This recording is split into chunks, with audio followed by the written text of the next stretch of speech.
Mradi huu maboresho ya miji ni miongoni mwa miradi ambayo serikali yetu inaibeba kuhakikisha kwamba uchumi wetu unakuwa. Tunapojenga masoko ya kimataifa ambayo yanajengwa Arusha, yanajengwa Dar es Salaam kupitia mradi wa DMDP, yanajengwa katika miji yetu yote kule Kahama, yanajengwa Geita na maeneo mengine, maana yake tunashiriki moja kwa moja katika kukuza uchumi wetu, na masoko hayo yatatumiwa na mataifa mengine, tukitambua kwamba nchi yetu ipo katikati, imezungukwa na mataifa mengi.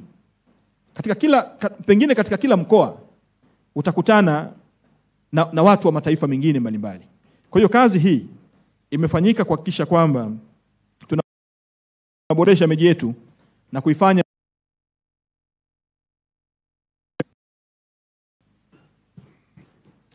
Lakini tukumbuke pia msemo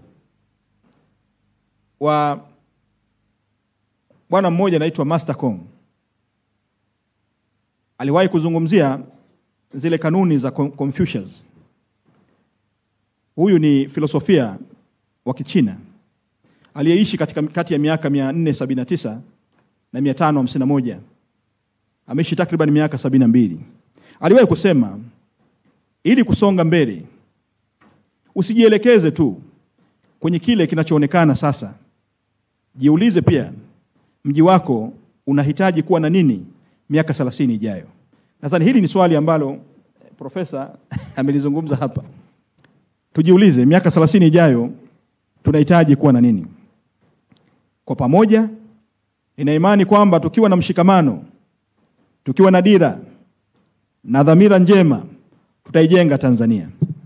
Tanzania itakayotoa fursa na nafasi kwa kila Mtanzania kuishi, kufanya kazi na kuwekeza na kustawi. Na hii ndio Tanzania ambayo Rais wetu Dr. Samia ametamani. Tanzania ya watu, Tanzania ya maendeleo na Tanzania ya mafanikio jumuishi. Katika karne hii ya 21, maendeleo hayapimwi tena kwa kasi ya magari barabarani, bali kwa kasi ya miji, kwa kasi ya vijiji kubadilika na kuwa ni kitovu cha uchumi, uvumbuzi na ustawi. Hivyo narudia kwa kusema kwamba jukumu letu lisiwe tu katika kusimamia, bali jukumu letu linapaswa kuwa katika kuhakikisha kwamba tumeongoza mageuzi.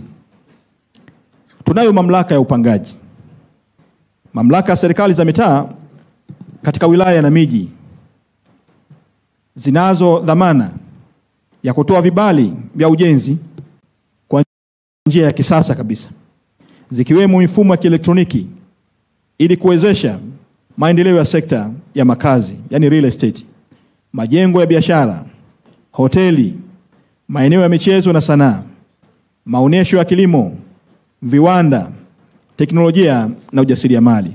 Kwa hatua hii, mkoa wetu huu wa Arusha unakuwa ni sehemu ya mageuzi makubwa ya kiuchumi nchini, ambapo mipaka ya kijiji na miji haina tena maana ya utengano, bali utegemano. Kama alivyosema Profesa Klaus Schwab, katika dunia ya leo, mipaka ya kiuchumi ni ya akili tu na si ya ramani. Katika dunia ya leo, mipaka ya kiuchumi ni akili zetu wenyewe tulizozifungamana, lakini si mipaka ya ramani.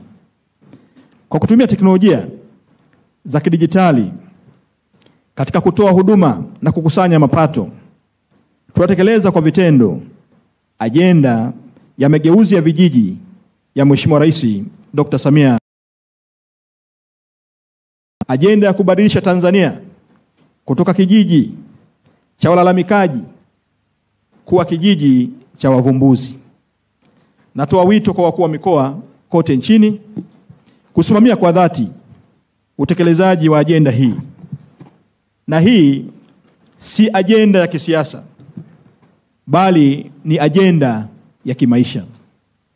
Ni ajenda ya kuwasha mwanga wa maendeleo vijijini, kwa kutambua kuwa maeneo ya utawala yanapitia mabadiliko ya kijiografia na kiikolojia kutokana na kuibuka na kupanuka kwa miji mipya.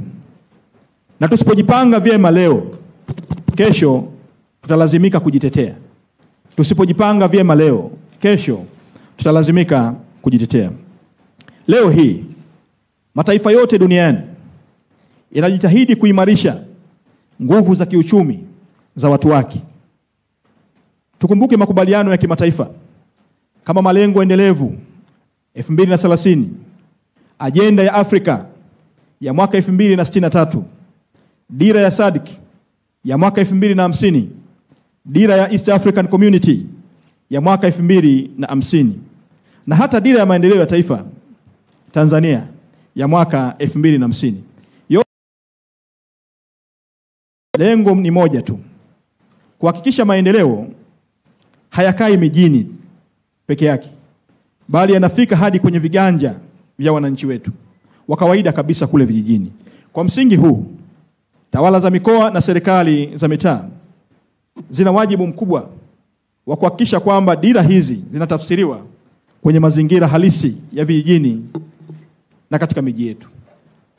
Kupima maendeleo kupitia viashiria vya ukuaji kama vile ongezeko la uwekezaji, viwanda vya uchakataji mazao, upatikanaji wa huduma za maendeleo ya kiuchumi, iwe ni kwa mtu mmoja mmoja au ni kwa taifa kwa ujumla. Naomba nisisitize huko nikimalizia, lengo letu si kuwa na vijiji vya kusubiri misaada, bali kuwa na vijiji vinavyozalisha, miji inayotengeneza ajira na kusudia taifa kwa ujumla. Kama alivyosema baba wa taifa Mwalimu Julius Kambarage Nyerere, maendeleo ni watu, maendeleo si vitu. Naomba kumalizia na kuishia hapo kwa sasa. Asante sana. Ratiba hii ilivyokuwa,